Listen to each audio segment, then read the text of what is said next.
Yeah. Yeah.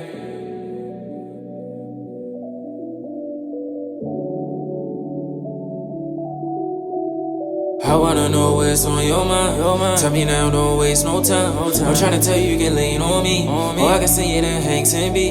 Good game, and it's coming free. Ain't out a dime, no tax, no fees. D.O. shade, you a Christian, I see. That's at the mall, everything on me. His and hers, his and hers, his and hers, his and hers, his and hers, his and hers, his and hers, his and hers, his and hers, his and hers, his and hers, his and hers, his and hers, his and hers, his and hers.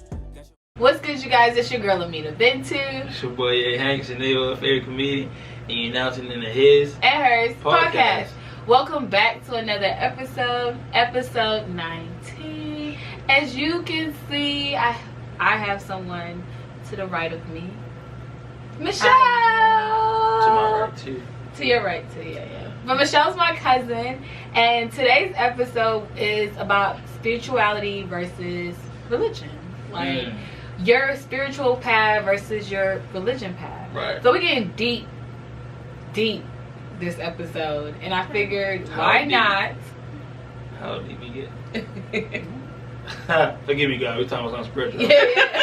Forgive me. Please say forgive me. You're tripping. Anyways, I figured why not have someone who I know personally is going through a spiritual journey, and we talk about it all the time, and yeah, and she's my cousin. She's family, so why not? So let's get into it. Shelly Show. Shelly Show. What up? Hi, everyone. Anyway, so the first question at hand is, what's your faith? I'm Muslim. I'm Christian. I'm Christian, too. What denomination? I'm just a Christian. Okay. Apostolic. Oh, okay. I've never heard of that. That's denomination. I didn't know. I was there. I hope they'll come to me because I thought they don't know. What did that mean? Wait, what? Denomination, come on. I'm Christian. Yeah, I mean, no, that's your denomination. Like, I was raised Catholic. Yeah. Oh, I'm Christian. I'm Christian. You're a Christian. But what denomination do you, like, are you a Methodist? Are you a Pentecostal? Are you Pentecostal. You're not Christian, How you not? No, apostolic means Pentecostal, but I didn't know what I was apostolic. My whole thing is, he always says, I grew up in a church. I did grow up in church, but so saying though. For anybody that grew up in church, you should know. I just said that apostolic means Pentecostal. That's why when you said, I was like, I said what I said. Hey, listen, it is what it is, honey. It is what it is. Anyway, moving on. Yes, I'm working on my journey. Moving on. So, how was your upbringing in your household? You denomination? We don't really have denominations. Oh wow, you're just Muslim. It's like it's long. Yeah. What? I mean, my fault. Yo, God, we should have prayed before this one because you need help. God, my shoulder hurts, so please don't make it worse. Please don't make it worse. Anywho, so how was your upbringing growing up? I was raised Catholic in a Catholic home. My mom's Catholic. My aunt and uncle who raised me were Catholics too. Wow. They're Catholics. So I was raised pretty much all my life As a Catholic. Like What makes for those who don't know about the different denominations, what's a Catholic? Like what makes a Catholic different from someone who's Baptist or something, or according to history, Catholics are like the first Christians that started. Mm-hmm. They started the whole Christianity, and every other denomination came from Catholics. So when the church broke down, all the other denominations came about. But according to what I know, it is believed that the Catholic Church is the one and only true church. Okay. Because it was the first church. And it is believed that Peter, one of the disciples of Jesus, started the Catholic Church. And I feel like that's the reason behind them feeling like Catholic Church is the one and only true church. But what was your question again? Like what makes them different from, like what differs Catholics from any other denomination? They're very different. Catholics, we have stuff like canon laws. I say we because I'm still used to being that.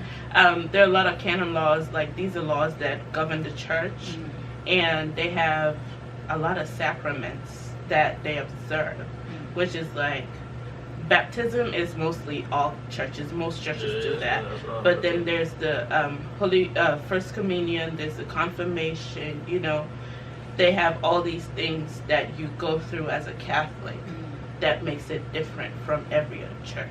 That's crazy, because I actually wanted to learn different like religions. Like that's one of my goals. I want to learn every religion to see like, because like, you know, everybody say it's different. But I feel like it's some type of similarity in everybody. It is very similar, because when they had the breakdown, and everybody came out from that. Everybody, like literally every other denomination, according to what I learned from world religion, every other Christian denomination came from the Catholic Church. And all those other denominations came out because most of them were not, like, they didn't agree with what the Catholic Church was doing. Some of them don't believe in the canon laws.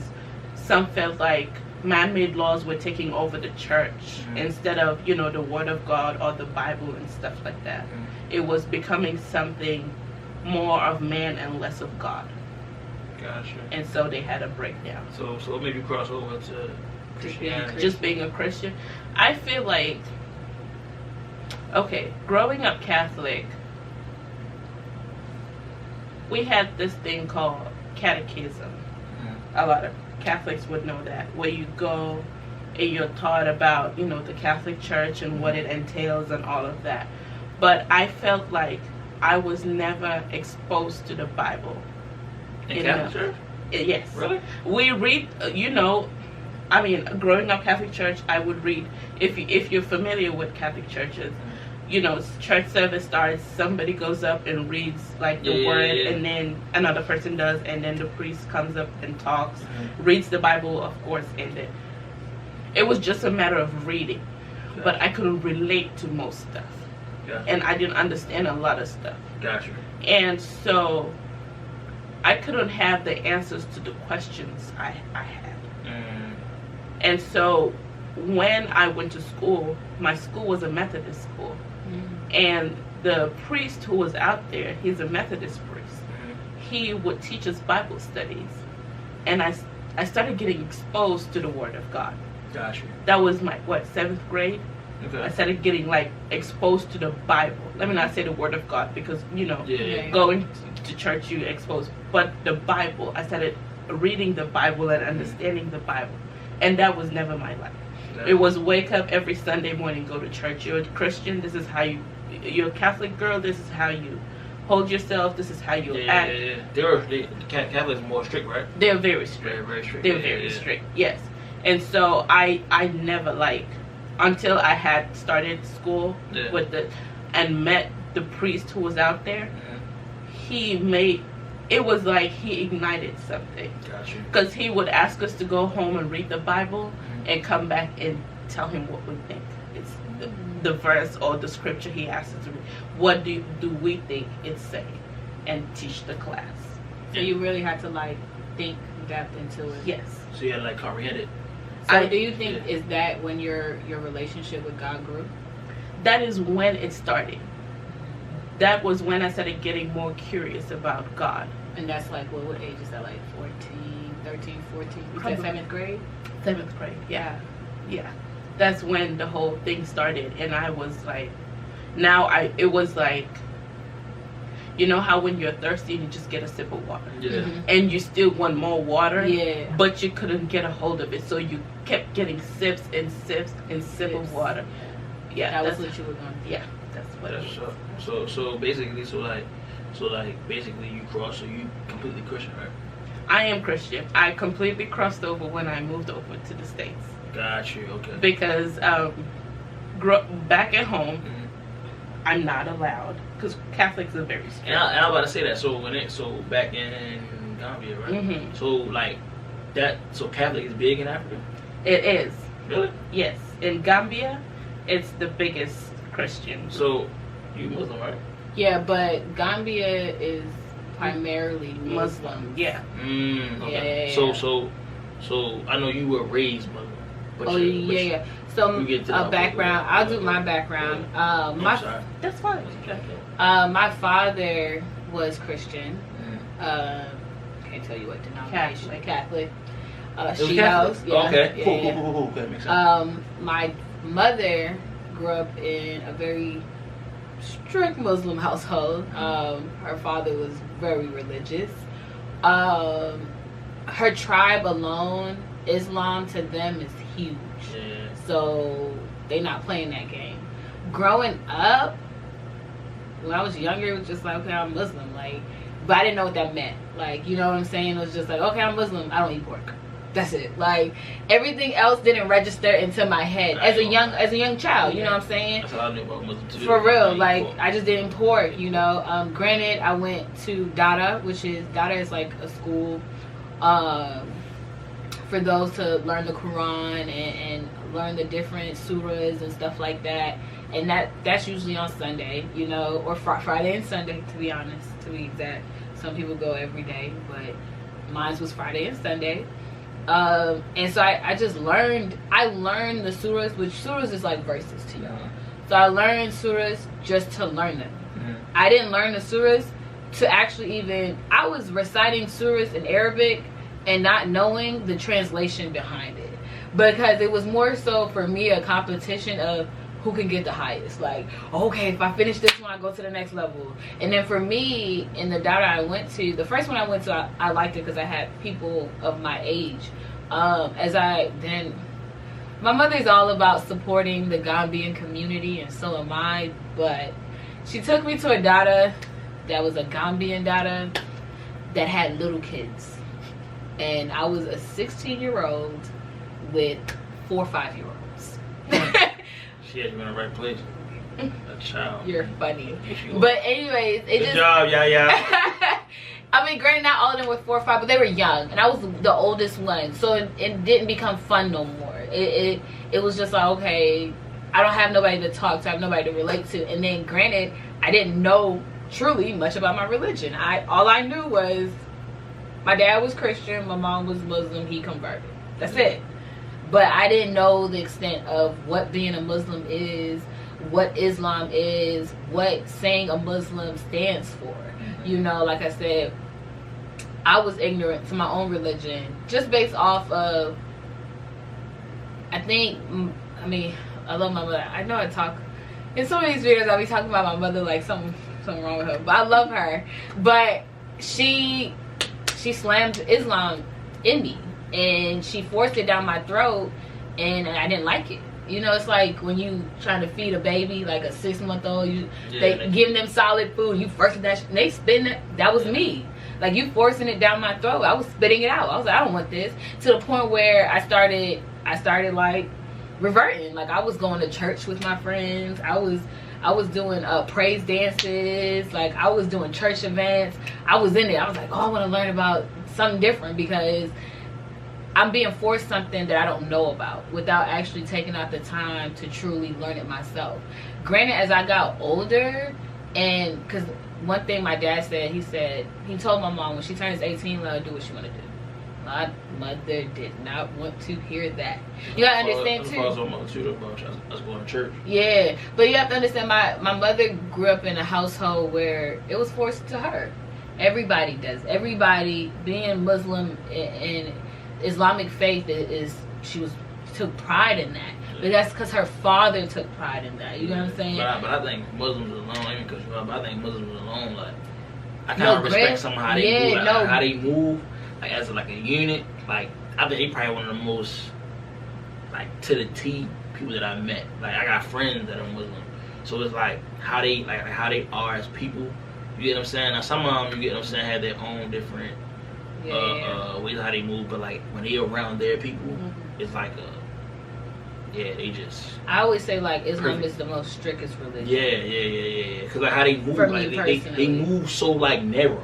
Like any mess up, you done. Like You get what I'm saying? And it's like there is no time for mess up. Yeah, like, you feel granted, me? I feel like all religions are like that, but yeah, sure. Islam is like holier than thou. The fact that you have to wash yourself a certain type of way before you pray. I was Wash having yourself. that conversation with Muslim ladies, and I was like, that's the part I don't get. I said, God made you. Because we were having the conversation about how you have to wash yourself after you, if you're a woman, after you've seen your period. Yeah, after your menstrual, after you have sex, any like sexual activity, you have to wash yourself a certain type of way, and it's so. And then when I explain that to people, even like explaining what wudu is to people, it's so hard. They like, you gotta do what? You gotta wash yourself to pray, and I'm like, I really gotta wash. It's pure. It's pure. It's just it's not even. It's cleanliness. It's about being pure. Granted, when I was younger, hated it.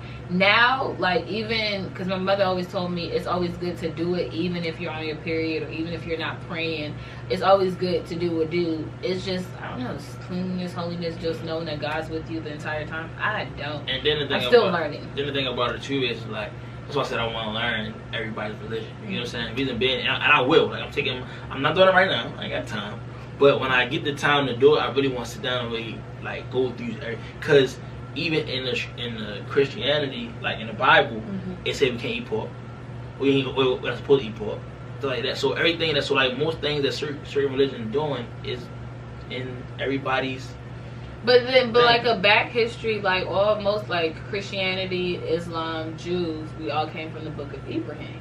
Right. And we all like transferred over. Oh, so yeah, the religions are very similar. They're very similar. Yeah, that's what I'm saying. So but it's like people don't when know you read that the Bible, the like, ignorance in it. Exactly. You People be like, yo, no, mine better. No, mine better. Yeah. Nigga, shut up. This one better. I'm like, yo, it say the same thing. All it is that we said, and that's why I think, in my opinion, all religions are actually really just one. And the reason I say it is because I feel like we all split up. Like it all got separated in its own way. But I think when we first came in, it was all, everybody saw through one eye, but they split it up to make it seem like it was so many of these things.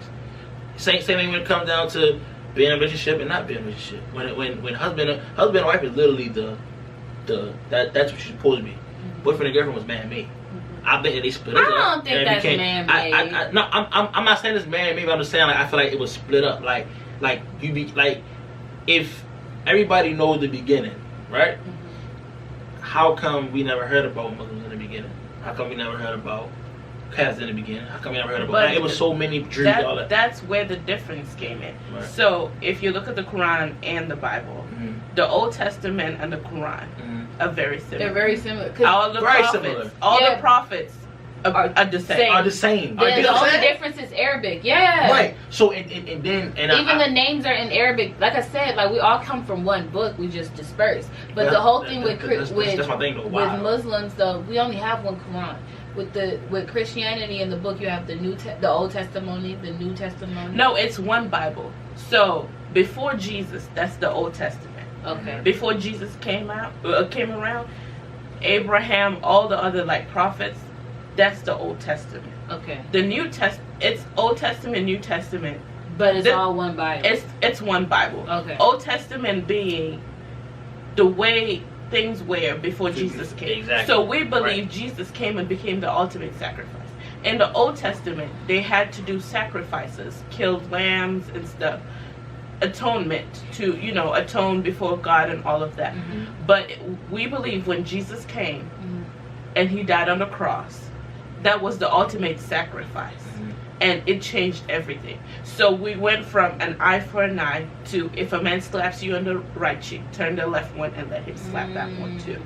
That's just, it's one Bible. And that's my whole thing. Now you see the difference. Somebody would say, oh, I've got an NIV, oh, I've got an NLT. People would write the Bible and translate it differently in a sense. So you'll have the Bible, King James Version. You'll have the New Living Testament version. Everybody writes a different version. But the Bible is the Bible. Yeah. And then when I was told too at one point that there's actually some books missing outside of the Bible, inside the Bible, I mean. And I learned that from a guy who was an Israelite. You know what I'm saying? So he told me, like, bro, it's books in your Bible that's not, I mean, it's books in the Bible that they don't even let us know about. And I was like, wow. And then he started giving me the names. And when I Googled it, it was a bunch of names missing. Like, one of them I think was, I don't want to say it wrong name. I think one of them was Nehemiah. One of them had, He is. Huh? He is. He missing? Nehemiah is in the Bible. Oh, it is? So in that one, there's one of them missing.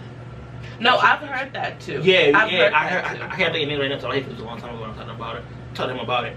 But he was saying, like, cause like we was talking about drinking the wine and like that, and I was like, yo, you're not supposed to be drinking or whatever. You know what I'm saying? That's what they say. He's like, no, the Bible says you never get drunken, meaning that you don't get drunk. You don't get too wasted. Yeah. So I was like, what? I never knew that. Yeah. You get what I'm saying? Even as a kid growing up in church, I never, because they tell the church we ain't supposed to do that. So like my pastor was very strict. Shout out to True Gospel Apostolic Faith Church, Baltimore, Maryland. Bishop Otto Richardson, love you. So it was more his was like to where those my mother and them to this day don't do it. They couldn't wear jeans. They couldn't cut their hair. They couldn't wear earrings. My mother doesn't do none of that. My grandma, everywhere she goes, she can have on. Isn't that a form? It's a form. There's some Christians that do that. Yeah. What's the name? Jehovah's Witnesses. Jehovah's Witnesses. Most of them wear skirts. They don't celebrate birthdays. But no, we do all that. There's one in Gambia too called the Deeper Lifers. They don't. Yeah, but see, my thing is that in the Bible doesn't say that. Not that I know of. I think when I feel like everybody reads their holy book and takes their own thing. Takes their own perception of it because.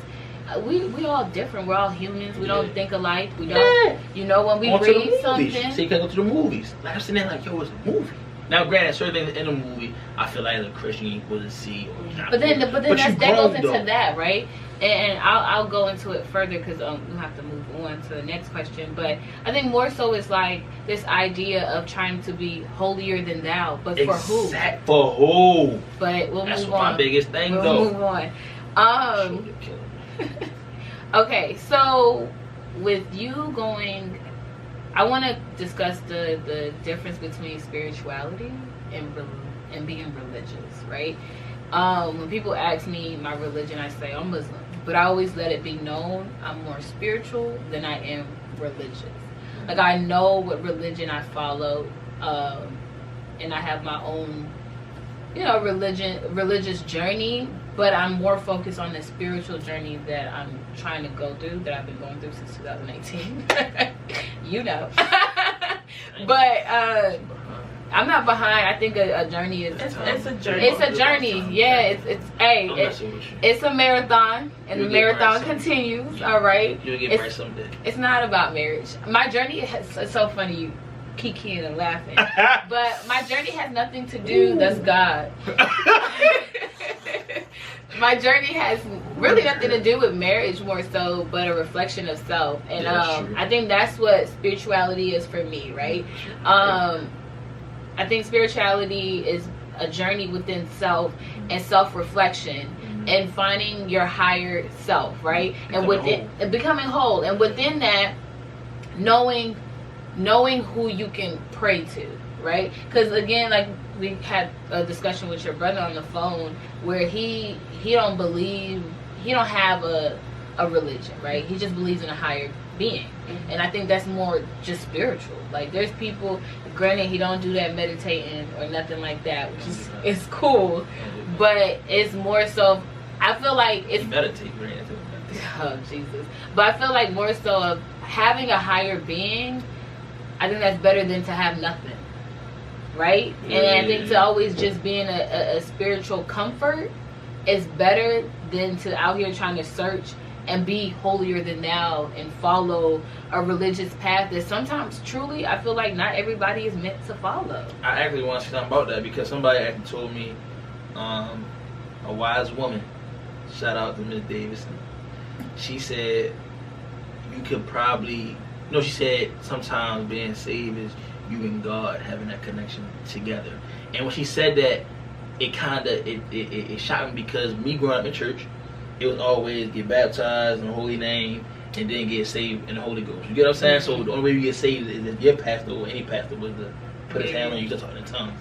But what she was saying was that you can be saved if you and him have that connection. Because and that's when it came to me about. I'm not saying I'm on a spiritual journey, but it's more so I'm on a journey far as, like I said, I want to learn every religion, but I also am on a journey where I want to become whole, period. And part of it, my whole is becoming spiritually disciplined. You get what I'm saying? To the point where I know what I'm talking about when I talk about it. When I said, you know, how to say it correctly, like just now, I didn't know the denomination. Yeah. But I knew it, but I didn't know it. You get what I'm saying? I don't know the proper term. You get what I'm saying? So nevertheless, when she said that, it stuck with me because, like B said, the pressure of trying to live to this standard, but really you're supposed to focus on just yourself. And I feel like that's what everybody gotta understand, though. I think that's what everybody, when they go on a spiritual journey, that's what they're doing. They finding themselves with him one-on-one. Because once you get one-on-one with him, get done. You get what I'm saying? Because that's all he really wants is you one-on-one. He don't really care about everything else. He wants you, and you don't have to. Like I was telling some of my friends a long time ago. My mother and my grandma a long time ago. I got friends who did more things for us, praying, everything, more than I did. And I had faith in God. I still have faith in God no matter what. I don't care. I can be down in my life. I got faith in He'll bring me out of it. That's all made me something key. But when it came to praying and scripture and all that, I had people who could have been outside in the corner praying. Not because they're in the corner just praying. That's what they do. Prayed more than I ever did, and I was in church. They wasn't nowhere near the church. They prayed way more than me. They were like, yeah, but I'm praying right back. Like it was a routine for them. But I never saw them in church. But it was more so I felt like they had that one-on-one connection with God for a while, and that's why that's what. Now, granted, something that they doing that was probably sin, but they had that one-on-one. Because I remember, I think with Muslims, you correct me if I'm wrong. When Ramadan come, I think Brit told me this. Like, they forgive you for whatever you did before Ramadan, right? Yeah, Ramadan is more so like it's such a holy month. It's like it's the biggest time to truly ask for forgiveness. Right. Granted, I always ask every time I pray. I'm asking for forgiveness. Everything I did. Yeah, and what I'm about to do. It's more so for everything I've done and for everything I haven't even done. You know, granted He knows already. But for the holy month of Ramadan, it's pretty much you're really. I always took Ramadan as a self-reflection, right? Where I really do take it prideful. That's probably the only time I'm the most Muslim you'll ever see me. The most, you know, I don't wear. Irritate the shit out of anybody. No, but honestly, granted, I have to get my prayers in. I have to make sure I get my prayers in on time. And she gotta eat. And I have to eat when I need to eat. She do not eat. It's not even that, but I don't have no weave in. My hair is covered. No weave. I say what? I forget what she was. I don't even smoke, but I don't have no hair extensions, my nails, none of that. Like I'm at my purest form, and I think that's real. Sometimes you be like, that's you. Stop playing with me. But honestly, you need to chill out. Honestly, it's like it's the purest form, and you actually really feel. When I tell you when I get out of Ramadan, I feel so good. Like I feel like I done accomplished something, and it's not for anybody else to know what goals I done accomplished, or what spiritual journey or spiritual goal that I accomplished. Because I feel like you said, I think people get so focused and so wrapped up on what everybody else would think about what they do within their religion that they don't really think in the back of their head who matters the most. It's like everything is look, Kathy over there gonna say something. Oh my God, the church gonna talk. Oh my God, you can't do this, it's haram. Oh my God, that's a sin. And it's like, girl, you doing the biggest sin of them all. Judging. Judgment. That's the most biggest sin. I feel like everybody's focused on self within their own religion. You'll be fine. Like it. And I think that's what a lot has to do with it, is everybody's worried about what somebody says about them. I feel like that's religion in a nutshell. Yeah. Right? It's like it controls you in a sense, and then it's like there's the control, there's the making a show for people. Because then to be honest, if I'm being honest with myself, when I was a Catholic, most of the stuff I did was because that was what was required of me, or it was just for show. It was show up at church on Sunday, okay. Or I'm reading at church on Sunday, okay. But it was never a relationship with God.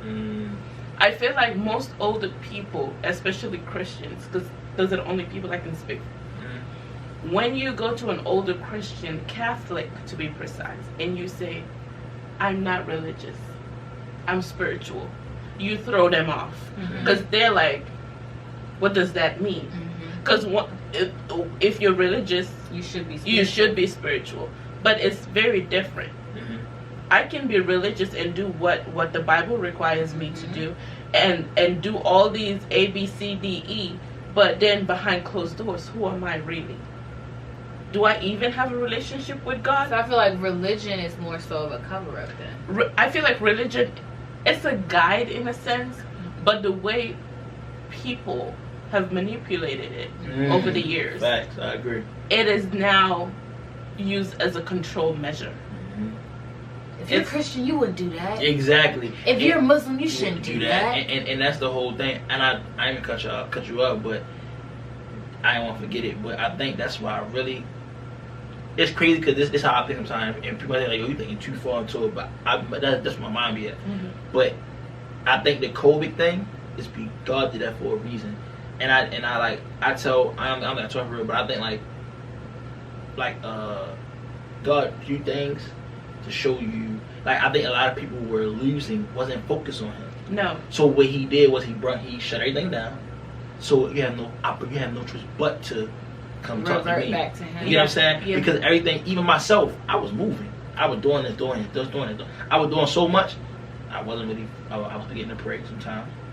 I was forgetting to read my scripture sometimes. It's not even forgetting. Yeah. I feel like it's not even forgetting. It's like you're so wrapped up with what you're doing, you don't have time. I don't have time. And my thing is, what He got me wrapped up in is because of Him. So He like, how you forget about me? You get what I'm saying? I didn't forget about you. And that's why I said when it came to my faith, I'm talking about it down to my last sometimes. And my father always said, boy, one thing about you, boy, you can be zeroed out. Yeah, I know He got me no matter what. I know He did. It is what it is. My sister and them, they'll get down and be crying and all that. I never. You can never see me focus. At some point in time, I know He's going to bring me out of it. It's more so of me coming to Him and being a man, understanding that what I did or what I'm in is probably because you want to show me something. So whatever you got to show me, show me. Like right now, for real, when it comes to the COVID thing, like we to everybody for real. The pocket wasn't supposed to start until last month, which is a month ago in June. We started 3 months before. You know what I'm saying? So like I look at those things like it might like it's you going too far as a reach, but I'm not. I know like it's something that he had. My grandma told me when I was a baby, she had a dream that he told her that no matter what, he always had his hand on me. So I feel like in any area, like it was a story she told about her being in a car with somebody, something happened. But before, something told her to get out of it. When people say the thing like that, I feel like those are people that God put their hands on. I'm not saying everybody don't have that thing, but I feel like it's them special ones that He know where He just, hey, that's how you get about it. Because you ain't supposed to be here. You get about it. I know you supposed to be here. Because sometimes, like I say, sometimes when people pass away, I feel like sometimes their time.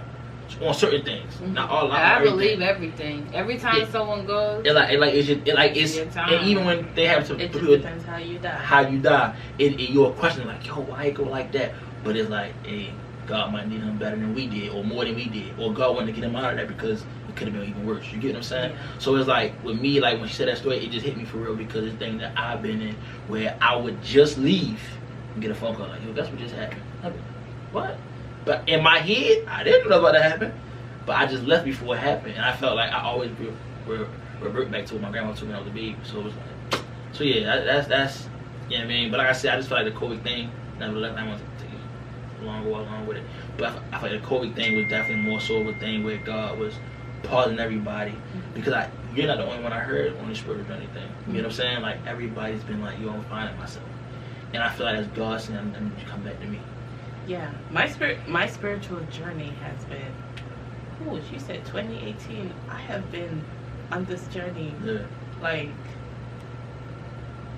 I'm finding out who I am, not only who I am as Michelle, but who I am in God, and who God is really telling me I am. Question. So, are you finding out a lot more about yourself now than when you first started on the journey? Like, do you put, like, you found like a lot more about yourself in this Lord 2020 after we've been through? Actually, no. He has been. This is weird because some Christians don't like understand when people say like God literally talks to me or talks to me through people. Yeah, I believe that. I'd be scared though. But He has been trying to get my attention since 2012. But this is the weird thing. Growing up back at home, I remember I used to go for Bible studies, right? And they would teach us, oh, you can talk to God and he'll listen to you and he'll do this.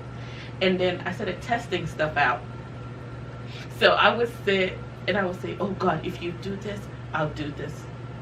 Like, it was like a bargain. I was like, if you do this for me, I'll do this. And I kid you not, that would happen. Now, would I hold up to my end of the bargain? No. Me either. No. Facts. But that's like, that just woke something up in me. And then every time, like, I would be like, okay, I want to get it right with you. I want to get it right with you. And I would start and I would stop. And I would start and I would stop. Why? If I'm being honest with myself, in my head, I was like, I want to be with God. But then, I want to be in the world. Yeah. You know? Can you do both? I think with me, I was fighting that. And I think to this day I am. Now, granted, I was fighting that before 2018. But 2018, with everything that happened, I had to literally buckle down in my life. And then when things started looking good again, I was like, oh, I could be back in the world. Because, again, like, I've said this before, but like in 2018, I was in a very, like, depressed moment in my life. So I really had that was my only crutch, was my religion, was my faith, was my spiritual guidance, and everything I was trying to do, like, going forward. But it's like, once you get out of that thing that you're stuck in, you think you're good again. But then it's like, granted, I'm not like where I was in 2018, but because I haven't been as focused like I used to, I feel unbalanced. But then it's like, yo, why can't I do both though? Like, why can't I be out in the world, enjoy and turn up with my friends, and still have church?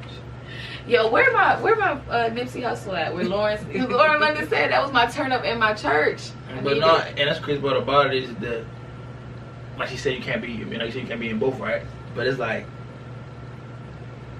I feel like you can. Yeah, but it's there are two. This one requires all of you. This one requires all of you. You gotta give 100%. I don't think so. I feel like you can give all of yourself to faith and give some of yourself to the world, right? Because granted, you don't need to give yourself you don't need to give your whole self to the world. People think like you choose to give yourself to the world, like fully with the turning up and all of that. I feel like it's levels to it. Like, if you're self-disciplined, right, within your religion, within your faith, then you should be able to do both and have no discontinuance, to have no unbalance, to not feel like you're going against the grain of what you believe in. Because you can't, I feel like you can't give yourself whole to the world, but you can give yourself as a whole to God. Okay, I have a question. So if you say giving yourself to the world, what does that mean to you? Can I answer that? No, it's not for you. I mean, oh, you like me on a Christian? God forgive me. God made me cuss. I was talking about shit. It's okay. When she answers, you can answer. I just want to know. I guess giving myself to the world would be more so. For me, it'd be more so like the limelight, the fun. That's the world for me. Like it for me, giving myself to God means my purpose. Like, focusing on my purpose, giving my whole self to my purpose. That's what I mean when I say, like, focus on God, being more spiritual, being more religious, and also being religiously conscious, right? Anything that you do, like, because at one point I was like that. I was like, yo, if I do this, oh, that's not good. Like, God not gonna like me. Like, I can't do this. Like, for real, like, I used to be religiously cautious at one point. Like, even, like, drinking, like, I'll drink a little bit, like, I'm not even supposed to be drinking, honestly, so I'll honestly but put that down. is too. The drinking part is because your religion Forbids it. Yeah. Okay.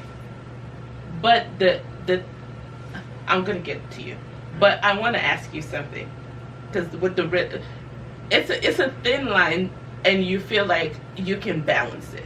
So let's say you're a Muslim, you do your 5 prayers a day, you know, you follow what the Quran asks you to do, and then, you know, everybody's like, oh, you know, Bintu's very, like, you know, she's into a religion, A, B, C, D, E, F, G.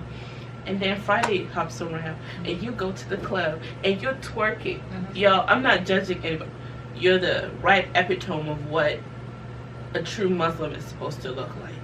And then Friday rolls around, and you're in the club. Hey, twerking. Yep. And the people who are looking up to you and go, oh, I want to be in the same, let me not say I want to be like B, because they don't know what your journey is looking like. But they look at you and go, I like how she is, like, in sync with God. You know, she's in the right place with God. I want to look like that, but I'm struggling. And they go to the club and they see you, and you're there, hey, one leg up, twerking. And then it's like, it throws them off. It throws them off. It's not for me. It's not for me to fix them. No, it's not about fixing. She said confusion. People, but it's not confusing to me. Yeah, he's talking about them though.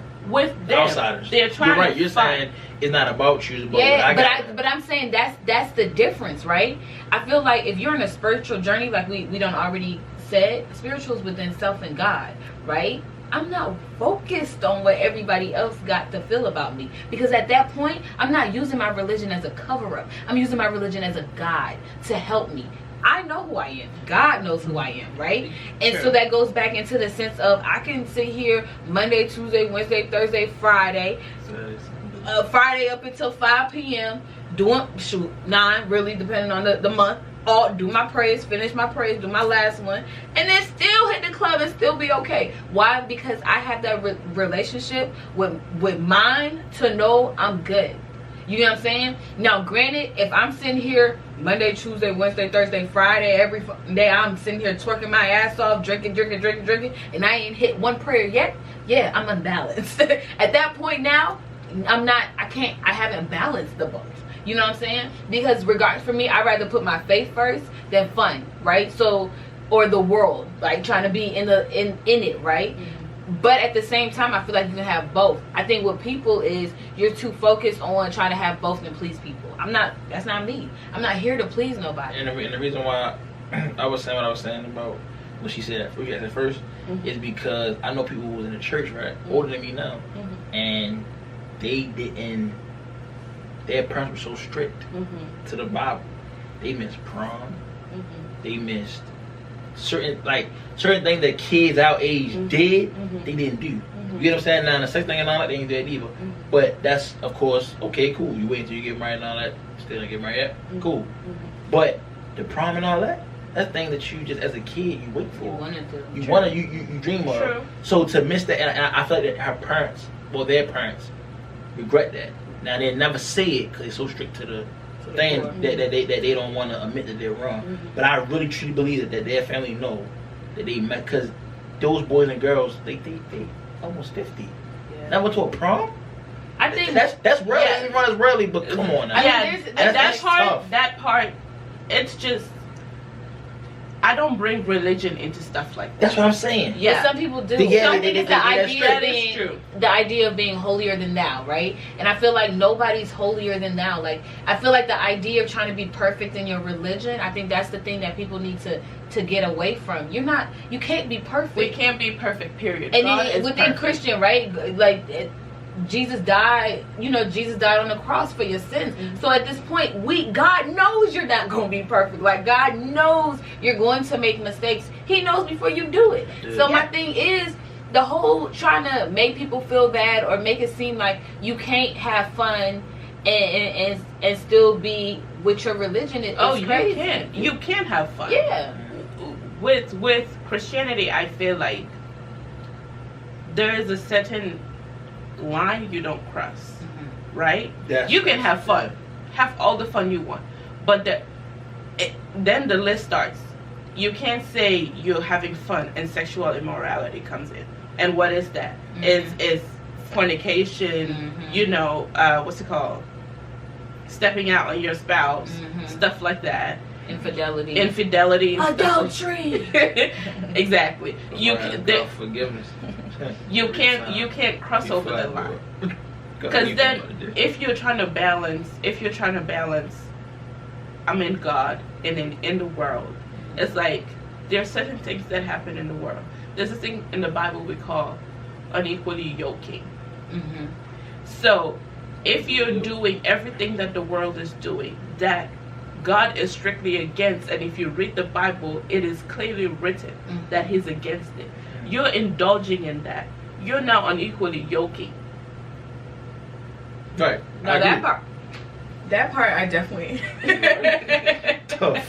For someone who hates burping. I didn't burp. So she didn't burp, but I didn't burp. It was trying to come out, and I held it because I don't like burping. Her breath gonna be it's fine, but no, I get what you're saying. I think for me more so, and that's one of the things that for me personally I'm struggling with in that sense, right? But I think finding a balance within it, that's what I mean, like finding a balance, like going out having fun with your friends, cool, like getting a couple drinks, having fun, you know, music or whatever. Because you gotta think too, like with Islam, they not hearing that rap stuff, they not hearing that shootout, hey, they not hearing that ABCD G-Wagon, y'all niggas doing that big, they not hearing none of that. Dior. And you know I love my Pop Smoke, like, you know, they that nigga Pop Smoke. Yo, they don't do rap music. I think if they were good though. He is. Yeah. Yep, right next to Nipsey. Crack Anywho. And nigga Nip. Where pictures at? Anyways, but I feel like, you know, you can't do any of that stuff within Islam. So it's just like, that's when the strictness is like, what is, you know, what can you not really do compared to like what's actually true and what you can't do, you know? Because then now it's not, I ain't even reading in the Quran for real, it's just everything that Iman said, like this is bad, getting a tattoo is bad, getting a piercing is bad, this is bad, that bad. They don't want your body, you feel me? Because it's like the mark of the beast, something like that, right?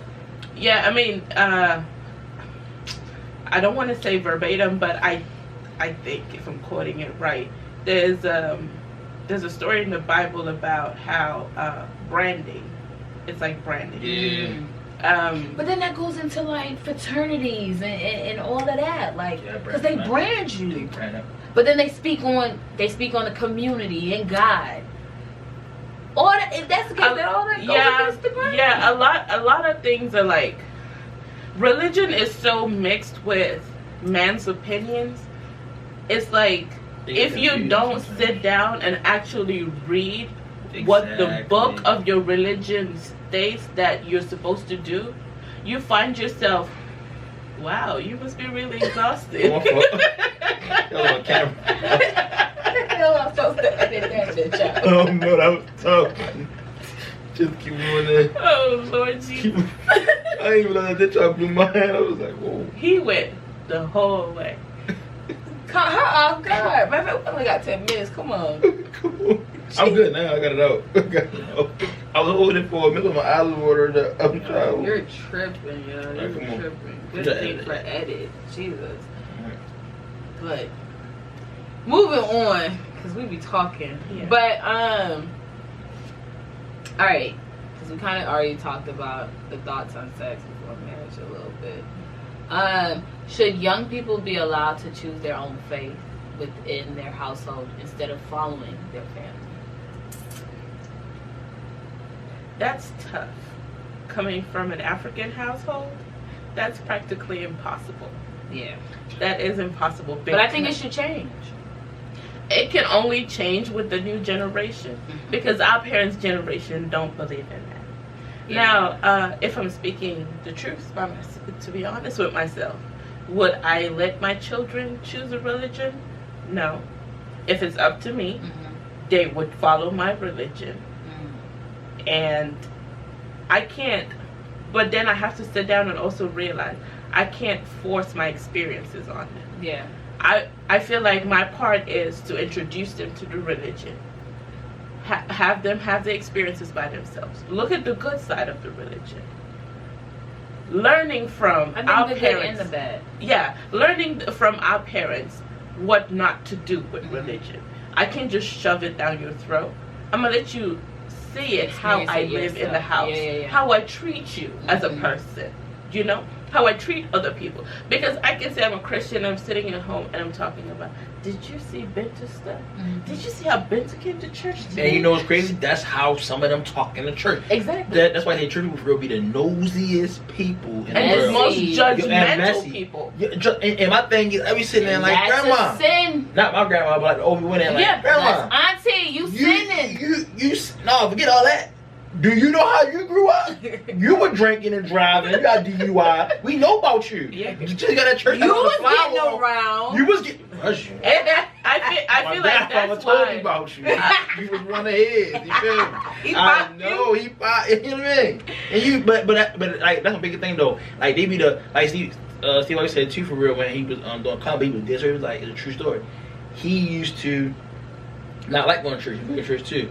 But his mom used to always tell him, you gotta go, you know, routine. That's how I was. Gotta go. So he said he got to a point where he's like getting tired of it. He said, well, one time when he realized church was good enough to come to, I forgot her name, but it was Aunt somebody. No, Sister somebody. And he said, first she had said something about somebody was trying to give him money. And the plate came past, and one lady in the door was like, look at her broke ass. And he was like, to hear a lady in church cussing, he was like, what the world? But he said from then on, he sat by Sister Johnson every day. Every Sunday he came because he knew that she would give him a show. She cussed every time. And I'm sitting there like, yo. But it's really like that. Now, I ain't like curse though. But it's more so when you had a talk. Do you see what she had on the day? Her mother come out there like that. I'm sitting there like, oh, they be judging. Or better than that. It's like, oh, she came in like this, and her child came in like what? I'm like, oh, that's the least of it. They go, oh, let's pray for Sister Binta. She's going through a divorce. Her husband gave her herpes. Yeah, they be like that. She even hurt me. I'm just saying. No. Listen, I told you I'm on this journey. I'm coming. Please. I've been good this whole time and clean. Please. I'm just giving an example. But that's them putting your business out in the street without even making but it's not even that. It's within prayer. So then you try to bring God in it. Yeah. And it's so bad. Let's pray. And that's why most young people these days are not into religion. They're not. And it's finding myself, my relationship with God is what's most important. So I'm going to do that. If I follow my religion, I'm going to follow the guidelines, but not what man says it's supposed to be. Or what it's supposed to look like. Or because you're a Christian, you have to carry yourself. You're not supposed to slouch. Your head should be up. Like the video that said, you don't have... You got shoulders up, lie down, neck out. What, how you be in church? In general, how you supposed to properly sit. Exactly. But it's like the new generation is giving a new definition of religion to religion. Yeah, I think it's for those to make it more relatable. Yeah, it be exactly relatable. I think it's to be more relatable. That's the key. But also I don't want it to be misconstrued because I don't want it to make it seem like you can't go to church or you can't go to the mosque and you can't do exactly what the book says. I think it's more so taking out the time to figure out what's your perception of what the book is saying. You know what I'm saying? And learning the religion within yourself. Some preachers now, they be going to the new preachers for real. They wearing, you don't even see suits no more. No. They got on jeans and regular sweatsuits. But it's relatable and it's understandable. At that point, you gonna listen to the man that look like you because that's what when he look like you can literally you want to understand where he coming from. But when he got on a suit and all that, and he got you feel him, but you don't really feel him. But when he come in there, even the ladies now, they got on a nice dress. It ain't all the way up by the knees, but it's tight fit. You be as the man, you be locked in. You be, yeah, what you gotta say?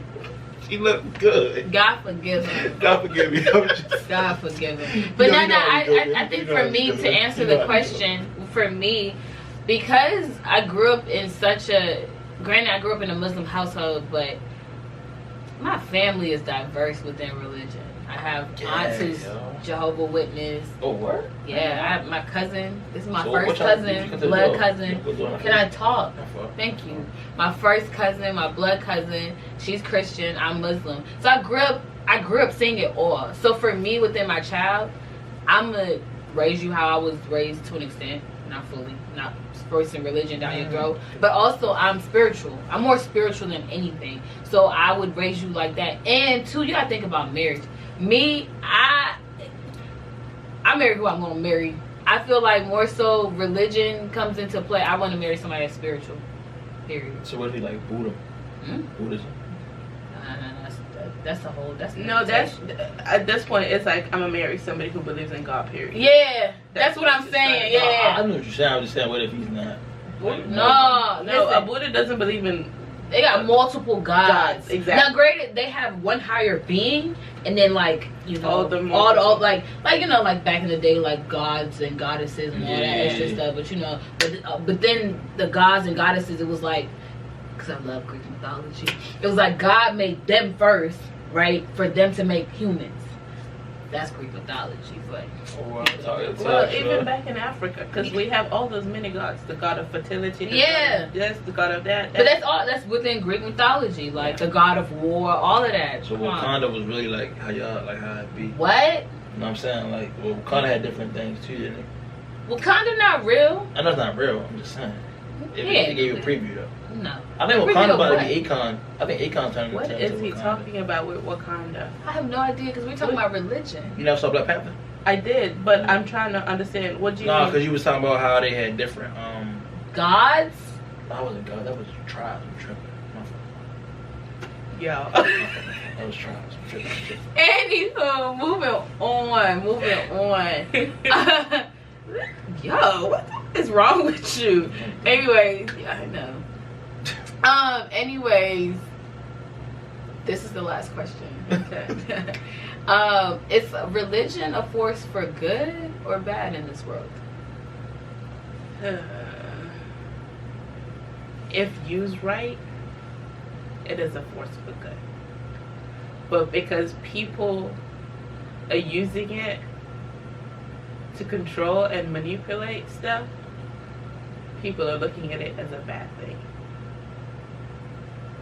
I got you. For me, I agree. I think if it's used correctly, it's good. Honestly, if you walking into this world without no faith, you walking blindly. I believe in that wholeheartedly. It's a hard knock life, and you really do need guidance, and you need to know your purpose in life. I think through any of my journeys, that's one thing I've learned is purpose. Like, having a purpose and fulfilling that purpose is the biggest thing. Because if you walking into this world without no purpose, then what you walking for? Fact. You know what I'm saying? And I say this all the time. You can't just pray and not put in work. Prayer without work don't work. Don't work. The Bible says prayer without work is dead. It's dead. You gotta work. Yeah, you can do as much. Test you. Yeah, it's true. I think you can do as much prayer as you want to, but if you don't put that work to back it up, there's no point. I believe that everybody should, find their own relationship with God, because that's really the biggest thing. Yeah. Like, don't follow what everybody else got going on. Granted, if you're at home and you watching church services, like whatever they're saying, I say take that time out to go back and do your own research, to do your own, searching and understanding of what you just listen to. You know what I'm saying? Don't just sit there and listen and just be, all right, this is it. But listen to understand and go back and do your own research. Because it's important in this life to have a higher being to look at. It's important to sit here and say you're not either religious or spiritual, or you don't look at anything. It's dangerous. That's when it becomes dangerous for me. And I think following blindly. Don't ever be followed. Don't ever follow blindly. No, that's a sermon we need to take back to Africa. Yeah, for Because sure. a lot of people follow their pastors instead of God. Yes. I agree. Believe more in their Baltimore, pastors too. than they believe in God. Yes. Pastor said. It's never God It's said. that God said. It's the pastor said this. Pastor said, and you look at religion has become like an organized crime unit to me, right? Mm. Looking at it from the African point of view, you see all these pastors. Oh Lord Jesus! I look at it and I go, I feel like God has become a joke to some people. Yeah, I agree. And people are using his name in vain to preach and swindle money off from of people. I was about to ask you that before we leave, right? How do you feel about these mega churches? I never really looked into my church is not big at all. Mm-hmm. You get what I'm saying? My church is like a regular church, like the one you see on movies like that, them small churches in the neighborhood. That's how mine is. But when I go, like when I came out here, I went to Dr. Bronner's church. That church is like a football stadium. And I'm not saying that he's using his name in vain. I'm not saying that. But it's like, where do you get the money to like his church is on TV. He has a TV camera going back. You know, then you see on TV go back and forth to record. He had that in the church. You get what I'm saying? Yeah. Like, but the church is like, it has its own security, police. But some churches too, like I know for Jasmine's church, they're like DC Young Fly, that's his church, so now he giving back to it because he grew up in the church, right? So it's like when you got the community behind you, oh for sure, you started off small, but now you big for a reason because as they grow, if I get my church that, as I get bigger, that's what happens. Yeah, like if you get bigger, you got money, and When I get bigger, you right. God bless. Inshallah, when it happens, Inshallah is by God's grace. So you welcome. When things happen within God's grace, like, and you get big and things happen, especially if your mom's still going to that church, you definitely gonna give back. Yeah. Granted, some churches are swindling. Some pastors out here. They got ATMs in churches though. I'm confused with that. What? I mean, listen, money make the world go round. That's true. Period. But an ATM in the church. Oh, I forgot my wallet today to give to the Because that's the excuse. That's somebody. The plate go around every week. You done forgot your wallet. At this point, yo, we've got an ATM. Yeah, ATM right over there. Go take that money out. Anything you need. You keep every week. You say you forgot cash. Come on, son, you playing? And then you got a Cash App. You got a Cash App me. Hey, we live in the 21st century world at this point now. Not everybody wants to go to the ATM. And not everybody walks around with cash like me. I hate walking around with cash. I'd rather just have my car. So that's just that. Yeah, I don't have a problem with mega churches that are speaking the truth. That are actually out there and speaking what God asked them to speak. And not speaking stuff just to get people to say, oh, that's what I want to hear. Say sweet nothings to me and I'll be here, which is happening. But I don't have a problem with mega churches because the pastor I listen to, shout out Michael Todd, hey TC Nation, okay, I like him though. I love Michael Todd because he's relatable. Not only is he relatable to me, his motto is, if you look at it, you'll think he's saying representing Christ. No, he's representing Christ. To everybody. To everybody. How he was taught stuff in church, growing up in church, the whole narrative, he is like pouring water on it and actually taking like the real thing out of it to teach us, the growing generation. This and this and this is how it is done. You don't believe me? Okay, he pulls up scripture. He's not like, I'm trying to swindle it to say sweet nothing to you so I can get your money. It's no. I'm going to tell you how God told me it is. Bit of a pastor, I don't want to put his name out there, but a lot of people know him, who was preaching and he was attracting a lot of people because what he was preaching was true. And his church got so big. He went from a little church to a mega church. And it got so crazy that now, you know how mega churches have people in positions? He stepped down from his own church And he said he feels like he needs to go back and start from scratch because all of that was, it's like he was losing focus on what God told him to do. The journey. So he steps back from all of that, the light, the glam, the money, everything, and goes back to start afresh. From like a regular church? From a small church. He started from his house to a mega church. Now he stopped. He stepped down from his position at his mega church and is starting back fresh again. How many pastors can do that? Not a lot. Not a lot. Not a lot. It takes a lot of strength too and mental. If you speak the truth, you would get the right people on your side. Now, I mean, a lot of people don't want to hear the truth. They just want to hear something that makes them feel good about themselves. And so you would have people like that. So the mega churches is like a 50-50. I can feel good about you. I can't feel good about you. I feel like to get the right people, those people gotta believe and know what you're saying is true, and they gotta know for themselves and comprehend themselves, so they know that what you're saying is not a lie, rather than the one like you said is going there. They just don't take your word verbatim. Right. They go back and look at it and go, okay, this is it. That's what he was saying. Okay, I can see it. It's right here in the Bible. This book says it. This chapter, everything says it. Not, okay, Pastor said. Yeah. Appreciate you, yo. This was good. Lit episode, baby. This, first of all, this is like a part 2. I have to do another discussion. Part 1, you mean? Like it'll have to be a part 2. Listen, honey, that's his biggest problem. Listening.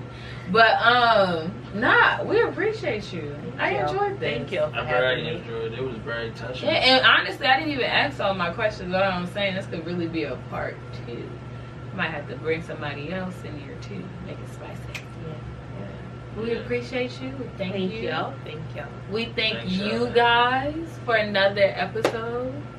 Cause hey, we only doing it for y'all anyways, right? We love y'all. Thank y'all. We Real appreciate people. Oh my god. Yo, you're so bad at this outro. Oh, my fault. Yo, you never let me finish. You just be going straight into the real people. Damn, you can't tell them to subscribe, like, comment, share. God. Hit the button. Alright, go ahead. Do you think? Anyways, make sure you guys like, comment, subscribe, of course, and share. Tell a friend, tell another friend. Please, okay? Thank you guys for everyone who has subscribed to our channel. We are growing. Thank y'all. We love y'all. We appreciate y'all. Make sure to catch all the missed videos from the barbershop talk, because that one was funny. Oh my god.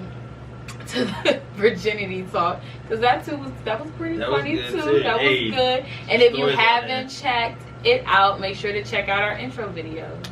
Duh. About how we met. All that. How we got started.